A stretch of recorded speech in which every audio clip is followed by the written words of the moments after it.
예수 믿는 성도는 항상 삶에 하나님을 계산할 줄 아는 믿음을 가지고 삽니다. 여러분도 인생을 살아가면서 하나님을 여러분의 인생 가운데 계산하고 사시나요? 여러분, 다윗이 골리앗에게 나갈 때 물맷돌을 들고 나갑니다. 물맷돌만 들고 나가지 않고 그는 그 싸움에 하나님을 계산해 넣었습니다. 만군의 여호와께서 그 싸움을 주도하실 것이라는 믿음을 가지고 그 싸움에 하나님을 계산하고 전작의 상기를 두드려 봤더니 이김이라고 답이 나왔습니다. 물맷돌로 하나님의 능력을 힘입어서 이겼습니다. 성도의 인생은 하나님을 계산하는 삶이어야 합니다. 여러분에게 그런 은혜가 살아있기를 바랍니다. 살면서요, 더하기 빼기만 해도 사는데 큰 지장은 없습니다. 그러나 곱셈 나눗셈을 하면 조금 달라집니다. 계산이 조금 더 달라져요. 근데 여러분, 학교 다닐 때 미적분을 왜 외웠나 그러지만은 그것이 실생활에서 언제 쓰이나 하지만 미적분을 실생활에 쓰고 사는 사람들이 있습니다. 그렇다면 굉장히 레벨이 달라질 수가 있겠죠. 그래서 우리가 인생은 항상 어떤 계산력을 갖고 사느냐 하는 게 굉장히 중요합니다. 모르면 아무리 설명해도 이해할 수가 없어요.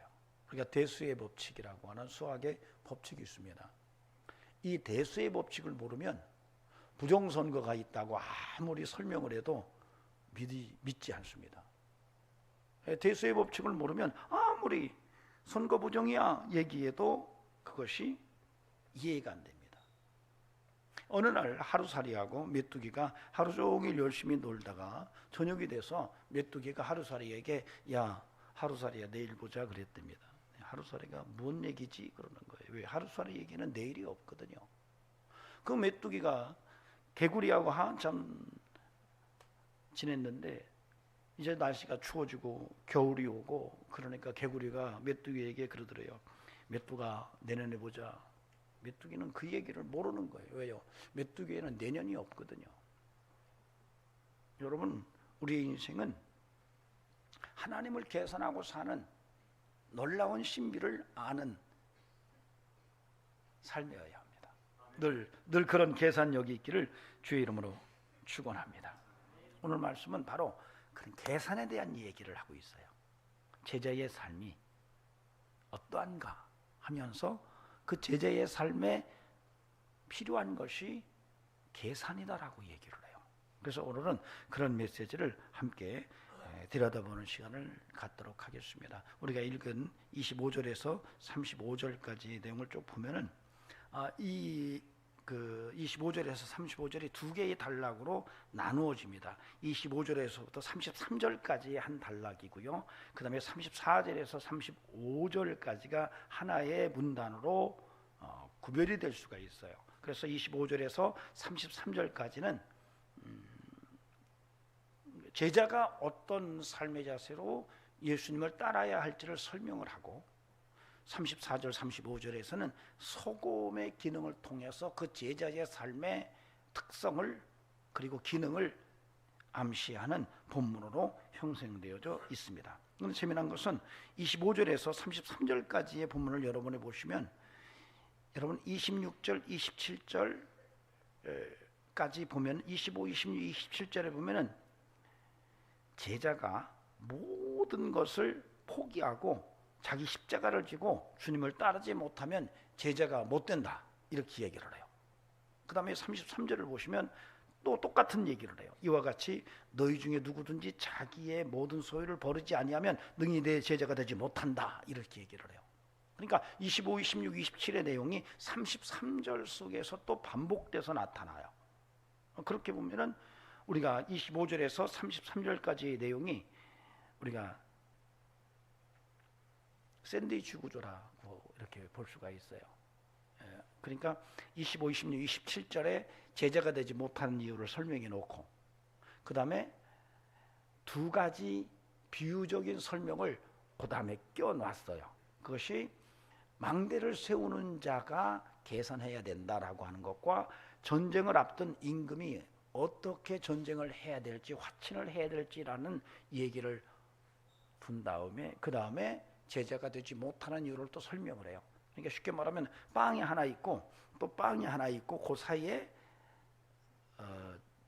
꿀을 바른다거나 소스를 바른다거나 고기 그 패트를 넣어서 만드는 샌드위치 같은 이런 구조예요. 이런 문학 양식을 여러분이 쉽게 이해하려면 여러분이 샌드위치를 이렇게 사서 드셔보면 빵이 있고 그냥 빵이 있는데 빵만 그냥 두 개 겹쳐가지고 먹으면 어때요? 맛이 있어요, 없어요?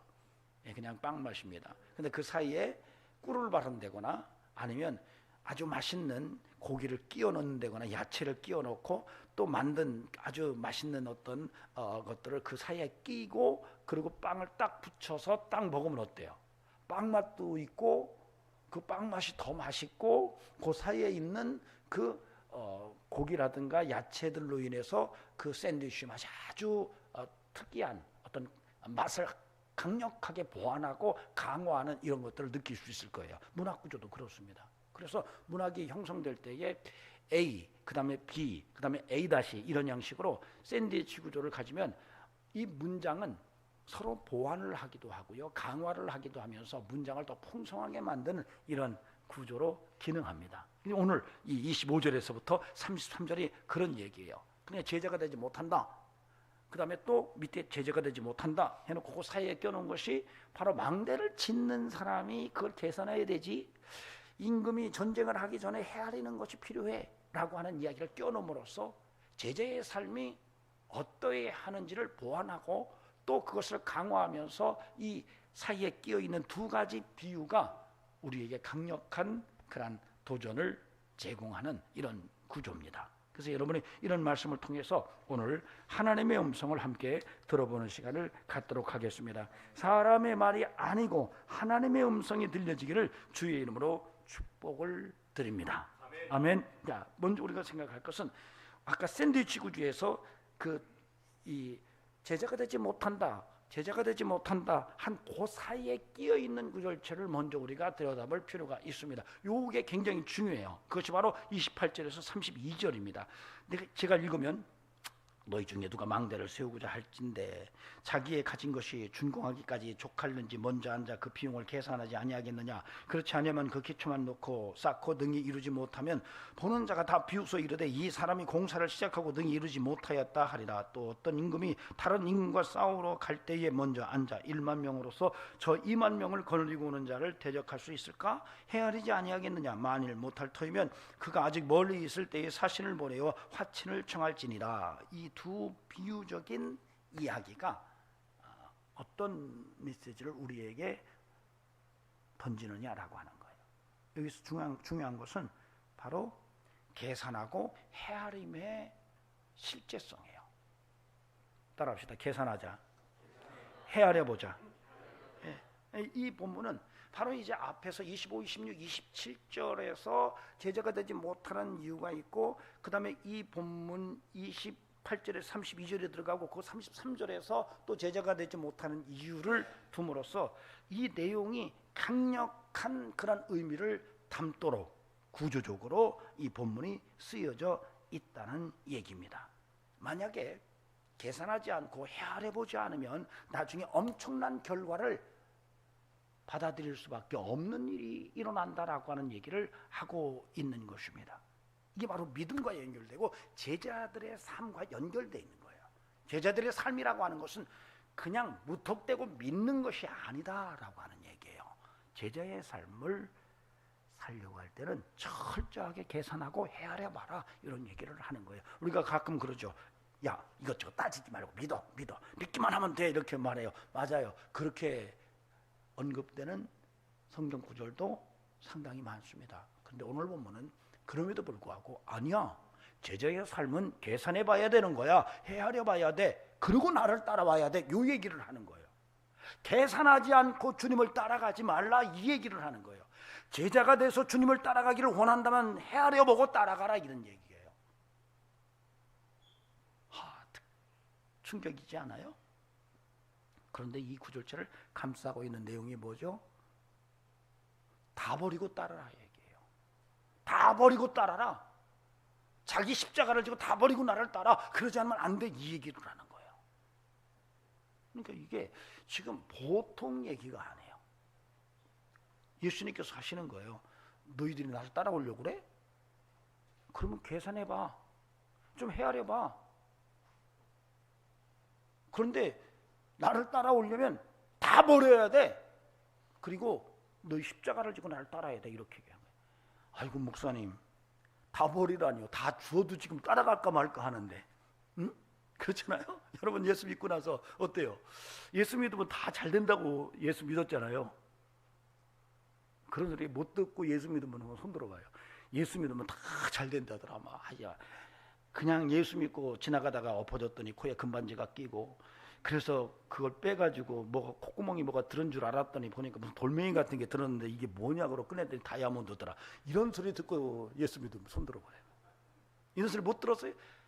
영혼이 잘된 자는 범사가 잘되고 강건케 됩니다. 막 믿기만 하세요, 믿기만 하세요. 이렇게 얘기를 듣고 신앙생활을 했을 텐데 오늘은 무언 용기 때문에 주님께서 이렇게 대범한 얘기를 하실까? 왜 이런 자신감이 있는 건가라고 하는 거예요. 응? 나를 따르려면 다 버리고 자기 십자가 지고 나를 따라야 돼. 그렇지 않으면 내 제자가 못 돼. 이렇게 말씀하시는데 그걸 계산하고 헤아려보고 따라오라는 이 엄청난 자신감이 왜 초대교회 공동체가 붙들었을까? 왜 주님은 이런 말씀을 하셨으며 누가는 그 사실을 정확하게 기록해 놓았는가? 우리는 중요한 얘기를 하나 성경 속에서 찾아낼 수가 있습니다. 마태복음 14장 44절에서 13장 44절에서 46절에 보면은 굉장히 중요한 비유가 나옵니다. 천국에 대한. 천국은 마치 이렇게 나와요. 천국에 대해서 설명을 해요. 근데 그 두 가지 비유가 거기에서 오늘 본문과 연결시켜서 들여다볼 필요가 있습니다. 그것은 뭐냐면 밭에 감추인 보화 얘기예요. 밭에 감추인 보화 얘기예요.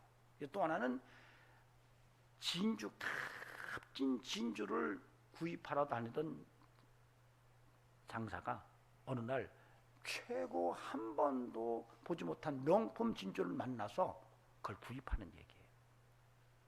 설명을 드린다면 어느 날 땅을 가진 주인이 동네 한 일꾼에게 부탁을 합니다. 우리 밭 좀 갈아주게.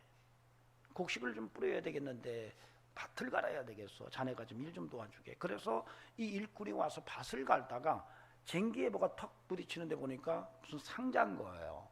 좀 예사롭지 않은 상자를 발견한 거예요. 그래서 꺼내봤어요. 그랬더니 그 안에 보화가 가득한 거예요. 아무도 본 사람이 없어요. 그래서 그는 그 상자를 깊게 다시 묻었어요.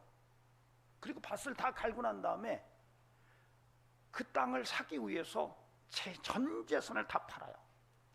주인은 안 판다는 거예요. 어느 날 갑자기 일꾼이 와가지고 그 밭 내가 샀으면 좋겠다고 그러는데 나 싫어.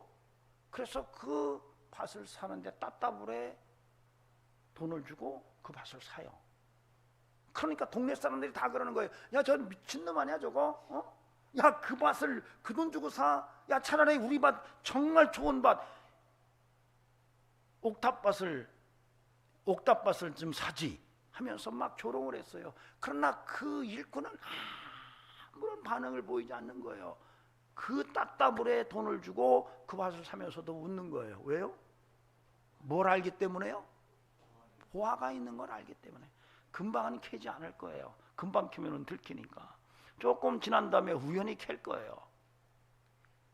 그 캐는 날을 생각해. 이게 천국이라는 거예요. 천국은 전 재산을 다 팔아서 사도 미치지 않는다 이 얘기예요. 진주를 구입하러 다니는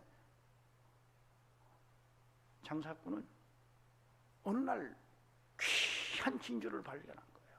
한 번도 그런 진주를 본 적이 없는데 아주 오래전에 우리 김종환 집사님께서 아는 분이 진주를 장사하는 분이라고 그러더라고요. 엄청 비싸대요. 진짜 좋은 것은 상상이 안 된대요. 그걸 사가지고 부유층들에게 파는데 짭짤하다 그러더라고요. 근데 이분이 아는 거예요. 이거야말로 이건 명품 중에 내가 진주 장사를 50년을 했는데 한 번도 이런 진주를 본 적이 없다. 돌아가서 전 재산을 다 팔아가지고 그걸 살려고 하는 거예요. 사람들은 이해를 못해요. 그 값을 주고 그 진주를 산다고? 그냥 이해할 수가 없는 거예요. 그러나 그 진주를 전 재산을 팔아서 구입한 이 진주장사는 사면서 속으로 웃는 거예요. 왜요? 이것은 대박이야. 명품 진주를 아는 거예요. 이걸 천국으로 설명하고 있는 거예요. 여러분, 우리가 예수를 따르는 제자의 삶을 살아가는데 내 모든 것을 버리고 십자가를 지고 주님을 따라간다 할지라도 결코 믿지는 것이 아님을 이야기하는 거예요. 그걸 계산하라는 거예요. 그 계산을 하라는 거예요. 그걸 헤아려 보라는 거예요. 여러분 믿음으로 주님을 따르는 제자의 삶을 살아가는데 그런 계산을 하고 주님을 따르나요? 그냥 감정으로 주님을 따르겠다고 벌떡 일어난 건 아닌가요? 누가 뭔 잘 된다고 하니까 그래 한번 믿어보자 그렇게 감정에 따라서 온 것은 아닌가요? 아니라는 거예요. 오늘 주님은 말해요. 야, 너희가 헤아리고 계산해봐라. 나를 따르려거든 너희가 헤아려보고 계산하고 따라와.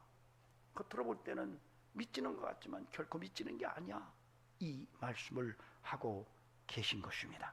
저는 저와 여러분의 삶 속에 이렇게 하나님의 은혜를 계산하고 밭에 감추인 보화를 생각하면서 극상품 진주를 구입한 그 은혜의 감동 속에 제자의 삶을 더욱더 굳세게 붙드는 이런 은총이 함께 할 수 있기를 주의 이름으로 간절히 축원합니다. 예전에 그런 얘기를 하더라고요. 공부를 잘하던 여자를 시집잘 간 여자를 이길 수가 없대요. 공부를 무지하게 잘했는데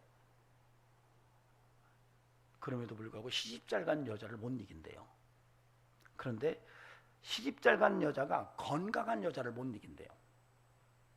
아무리 시집잘 가도 매일 아파가지고 병원에 들락거리고 좋은 옷이 집에 장신구가 가득한데 병원에 환자복만 입고 앉아있는 거예요. 입을 수가 없어요. 그래도 이 건강하신 우리 권사님들 괜찮은 거죠? 근데요, 제가 가만히 생각하다 건강한 여자가 못 이기는 여자가 있습니다. 천국 간 여자 못 이겨요. 근데요, 천국 가서도요 상급 받는 여자 못 이깁니다. 여러분, 그래서 여러분 하늘나라에 상급 받는 것을 꿈꾸면서 여러분 제자의 삶을 힘써 사는 이런 은혜가 함께하기를 주의 이름으로 간절히 축원합니다. 사실 계산한다라는 말은 이게요 카운터라는 말인데 이게 선거를 할 때의 투표의 어떤 우열을 가릴 때 쓰는 아주 엄중한 의미를 담은 그러한 계산한다라는 용어입니다. 그래서 이것을 사실 우리가 우리 용어로 좀 바꾼다면 생각해 본다라고 하는 것으로 교체가 가능할 것 같아요. 대체가. 그래서 그런 이유는 생각이 없이 계산이 안 나오거든요. 그래서 생각한다, 계산한다. 헬라어 언어로는 연결이 잘 안 되지만은 우리의 상황 속에서 생각한다면 계산한다, 생각한다 이런 것으로 우리가 한번 살짝 문장을 변형시켜 보면은 좀 생각하고 살라라는 얘기예요. 계산하고 살라라는 말이에요. 헤아려보고 살라 이런 말은 생각하며 살라 이런 얘기예요. 왜 그럴까요? 여러분, 한국 사람들은 굉장히 감정적인 경향이 많습니다. 우리가 이제 그러죠. 로댕에 생각하는 사람. 여러분, 어떤 분이 그러더라고요.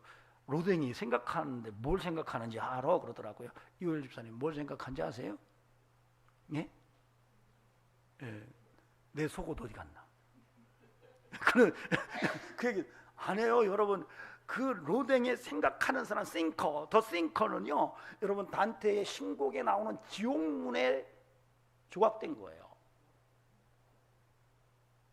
지옥을 들여다본 사람이 지옥의 실체를 보고 생각에 잠겨 있는 것을 상징화한 거예요. 여러분, 굉장히 중요합니다. 적어도 그리스도인 지옥을 생각하면서 계산해 볼 줄 알아야 돼요. 지옥을 들여다보고 충격을 받고 생각에 잠겨 있는 그 생각하는 사람, 여러분은 어떤가요?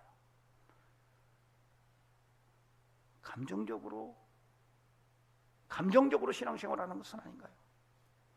사실 한국 사람들이 굉장히 감정에 치우칩니다.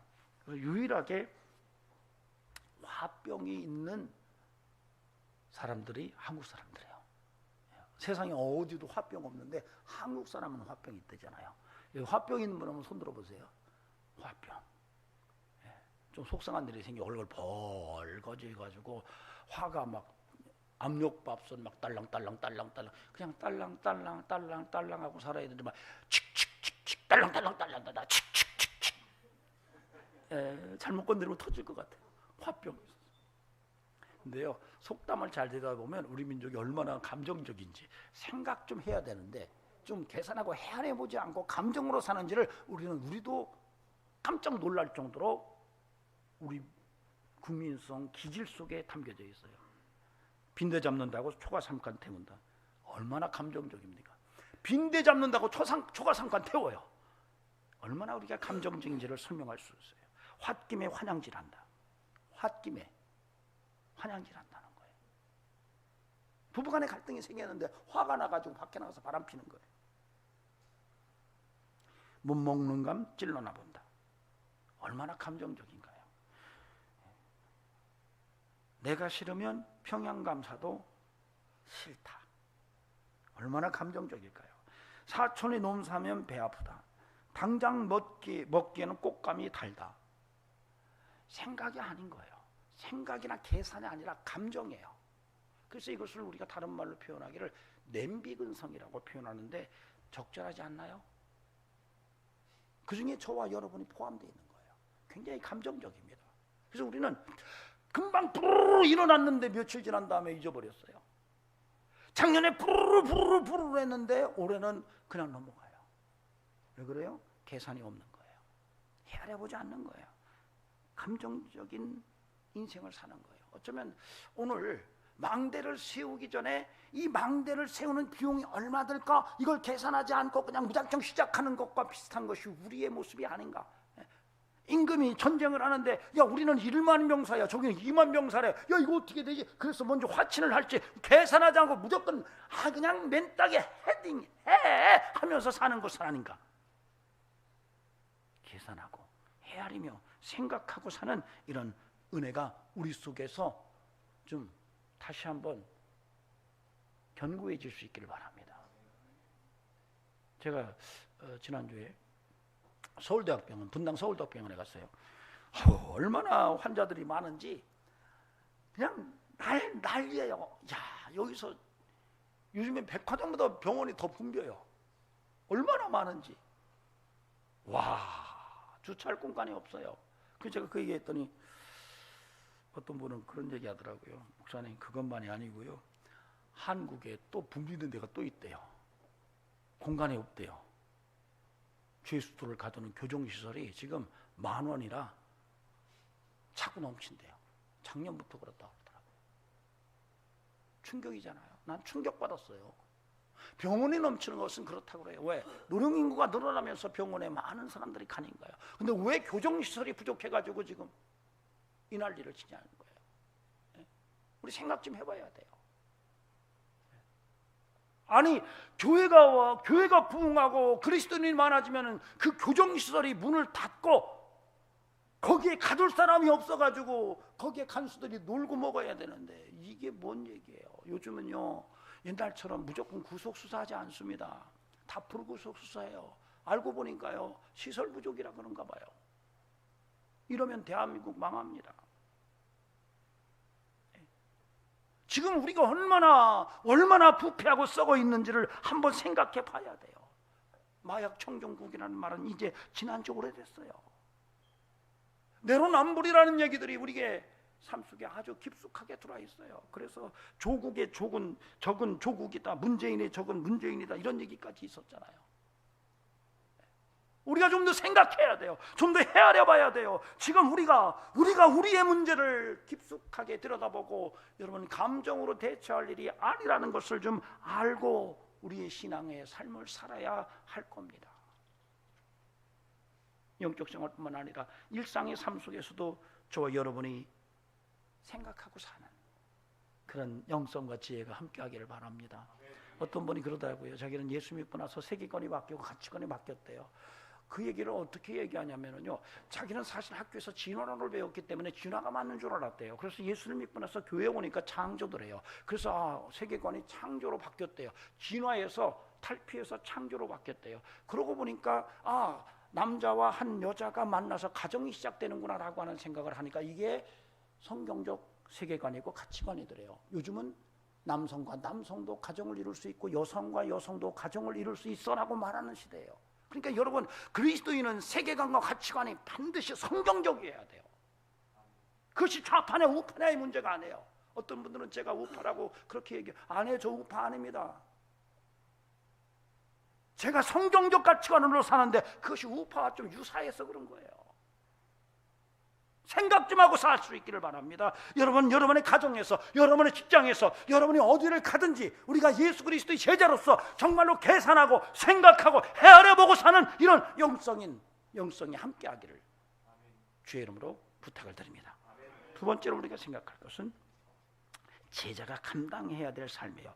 아까 이제 샌드위치에서 28절에서 32절까지의 내용을 감싸고 있는 25, 26, 27 그 다음에 33절의 내용이 두 번째 우리가 생각할 건데, 여기서는 평행하는 구절체예요. 25절에서 27절과 33절이 평행합니다. 그 내용은 뭔지 여러분이 아시죠?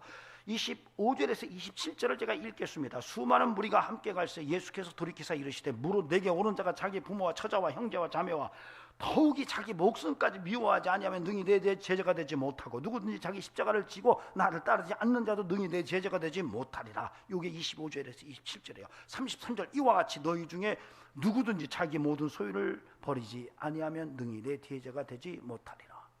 제자가 되지 못하는 얘기를 앞뒤에 놓고 샌드위치 구조로 이야기하고 있는 거예요. 이것은 우리가 정확하죠. 제자가 되지 못하는 이유를 설명하고 있는 거예요. 제자, 그러면 누구냐?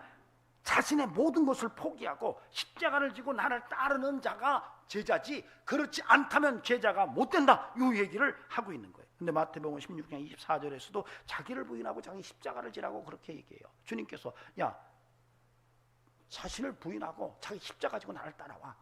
근데 이것이 마태만이 아니라 누가와 마가도 그런 얘기를 동일하게 하고 있습니다. 그만큼 초대교회 공동체가 이 제자의 삶에 있어서 모든 것을 버리고 주님을 따르기 위해서 십자가를 지고 주님을 따르는 것을 인정하고 있다는 얘기예요. 오늘 제자는 그런 삶을 살아야 된다는 것입니다. 여러분, 저는 부탁을 드립니다. 여러분 자신을 부인하시고 여러분의 모든 것을 내려놓으시고 주님이 준 사명 붙들고 주님을 따르는 이런 제자로 살아갈 수 있기를 간곡히 부탁을 드립니다. 예수를 알기 전에는 인생 내 건 줄 알았어요. 그죠? 김종수 집사님, 인생 내 건 줄 알았죠? 알고 보니까 눈에서 비늘이 떨어지더니 뭘 알게 됐어요? 인생이 하나님의 거라는 것을 아는 거예요. 이미 다 하나님 거예요.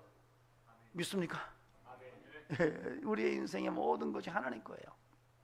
이걸 보게 된 것이 성도예요. 이게 그리스도인이에요. 지금 주님은 그런 얘기를 한 거예요. 다 내려놓고 사명 붙들고 나 따라와, 이 얘기하는 거예요.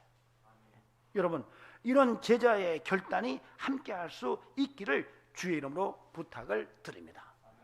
그런데 이것은 우리에게 놀라운 것은요, 그래도 성경은 아까 말씀드렸지만은 밭에 감추인 보화 같이 그 보화를 캐는 날,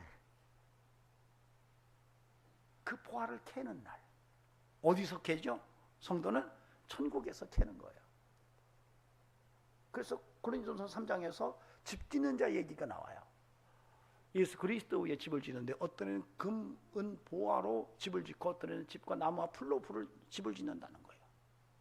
여러분, 천국에서 하나님이 우리에게 놀라운 것으로 대갚아 주신다는 거예요. 믿습니까? 예. 값진 진주를 사서 대박을 치는 인생이 그 속에 함축되어져 있다는 거예요. 여러분, 이걸 아셔야 됩니다. 사탄은요, 여러분들에게요, 뭔가를 선물할 때 아주 화려한 포장지로 싸서 받아라, 축복이다, 이렇게 줍니다. 김경희 원사님, 어느 날 마귀가 사탄이 다가서 경희야, 애썼다, 선물이다, 받아라, 그러고 줄 때는 포장지는 금으로 막 포장해가지고 속에는 뭐 들었는지 몰라요. 포장지는 최고고 포장지로 써서 경희야, 말도 곱게 해요. 경희씨 받으시오요, 이렇게 줘요. 근데 여러분, 십자가는 그렇게 포장되어 있지 않습니다. 십자가는 나의 죽음을 이야기하고 피 흘림이고, 주님이 우리에게 십자가를 줄 때는 이걸 내가 감당할 수 있을까? 내가 이걸 지고 갈 수 있을까? 아, 주님 저 못할 것 같아요. 그런 생각이 들도록 주님은 우리에게 십자가를 턱 내밀고 이게 복이다, 이렇게 말씀하세요. 근데 여러분, 그걸 붙들고 가면 그 십자가 속에 하나님의 놀라운 신비의 축복이 있다는 것입니다. 여러분, 이걸 믿으시면 아멘 하시기 바랍니다. 그래서 여러분, 제자는 모든 걸 다 포기하고 주님의 십자가를 지고 주님만 따라가면 그 십자가 속에 놀라운 하나님의 역사가 감춰져 있다는 것을 오늘 우리가 깨닫고 주님의 제자의 삶을 믿음으로 사는 성도가 돼야 할 줄로 믿습니다. 저 여러분에게 그런 영성이 살아있기를 주의 이름으로 간절히 축원합니다. 여러분, 우리가 복음을 위해서, 예수님을 따라가는 삶을 위해서 정말로 모든 걸 다 포기하고 내게 준 사명 십자가를 붙들고 가는 것이 결코 헛되지 않다는 사실을 오늘 저와 여러분의 믿음으로 굳게 붙들고 그런 삶의 남은 인생을 멋지게 살아가는 그런 성도가 될 수 있기를 바랍니다. 1956년 1월 8일 에콰도르의 정글 아마존 숲에서 젊은이 5명이 바로 그 에콰도르 원주민들에게 죽임을 당합니다. 당시 그들은 허리에 실탄이 장전되어 있는 총을 가지고 있었습니다. 그러나 그들은 그 총을 발사하지 않았습니다. 지역 원주민들이 이 5 청년을 창으로 죽였습니다. 그들의 시신은 강가에 버려졌습니다. 나중에 그 사실이 밝혀지고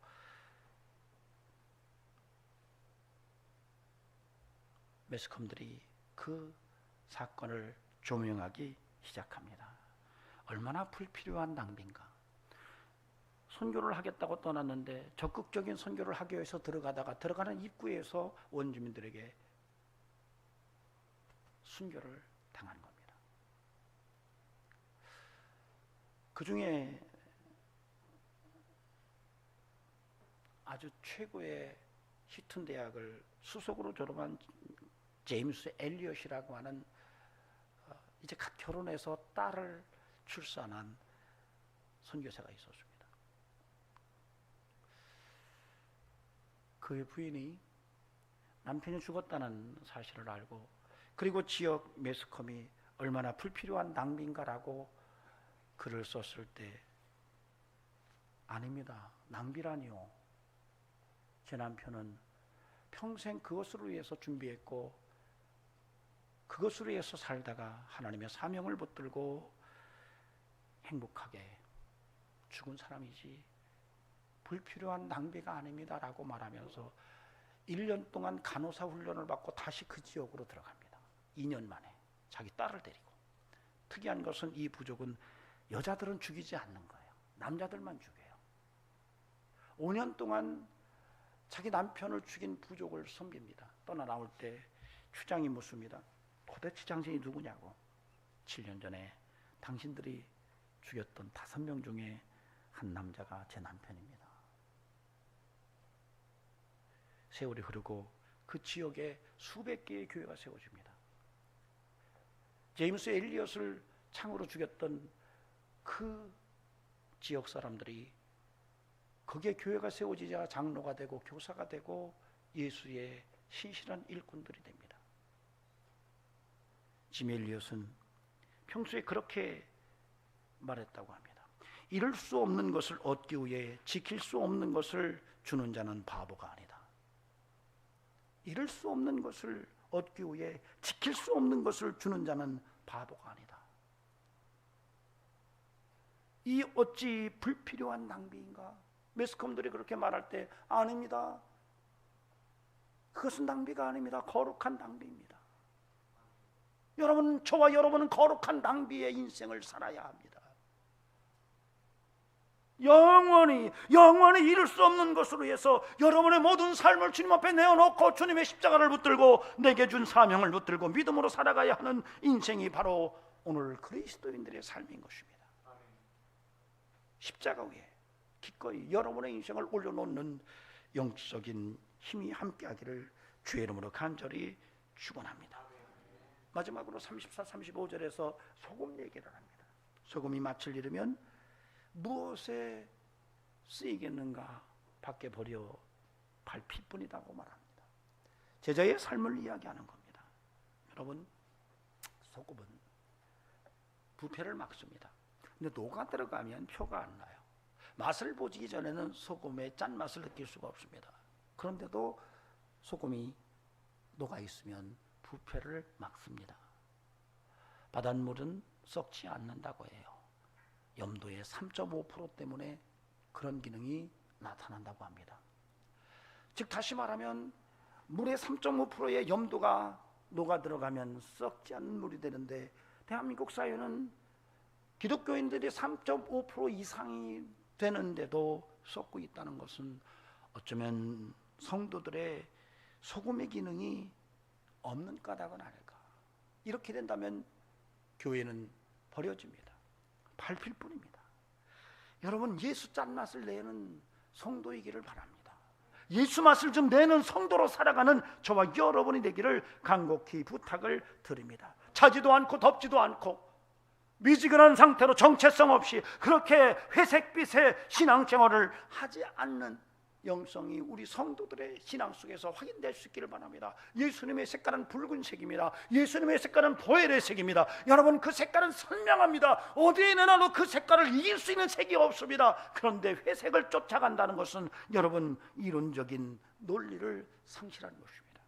저와 여러분의 삶 속에 이제 끊임없이 예수 그리스도의 붉은색을 따라 정체성을 확실히 하고 예수 짠맛을 드러내는 성도로 살아가는 은총이 함께하기를 주님의 이름으로 간절히 축원합니다. 이제는 우리가 좀 예수님을 따라가며 계산하고 생각하고 헤아려보고 삽시다. 또 일상의 삶 속에서도 계산하고 생각하고 헤아려보고 사는 이런 영성과 인품의 모습을 잃어버리지 않기를 소망합니다. 모든 것을 다 포기하고 십자가를 지고 가는 그 삶이 결코 헛된 일이 아니고 거룩한 낭비를 통해 하나님의 칭찬 듣는 성도로 설 수 있기를 소망합니다. 이제는 예수 짠맛을 드러내면서 성경의 은혜 속에서 정말로 선명한 예수 그리스도의 색깔을 드러내면서 어디 가든지 예수 향기 풍기는 성도로 살아가는 저와 여러분이 되기를 주의 이름으로 축원합니다. 기도하시겠습니다. 존귀하신 하나님, 이제 아버지 하나님 생각하고 계산하고 헤아리며 사는 인생 되게 하시고 모든 것을 포기하고 내게 주신 사명 붙들고 가는 인생이 결국 거룩한 낭비라 할지라도 축복임을 깨닫게 하시고 아버지 하나님, 나를 통해서 예수 향기 선명하게 드러나는 정체성이 확인되게 하옵소서. 이제는 우리 구주 예수 그리스도의 은혜와 하나님 아버지의 살아계심과 성령님의 역사하심이 오늘도 믿음으로 제자의 삶을 바르게 살기를 원하는 심령들에게, 하나님을 계산하며 살기를 원하는 심령들에게 영원토록 함께 하시기를 간절히 축원하옵나이다. 아멘.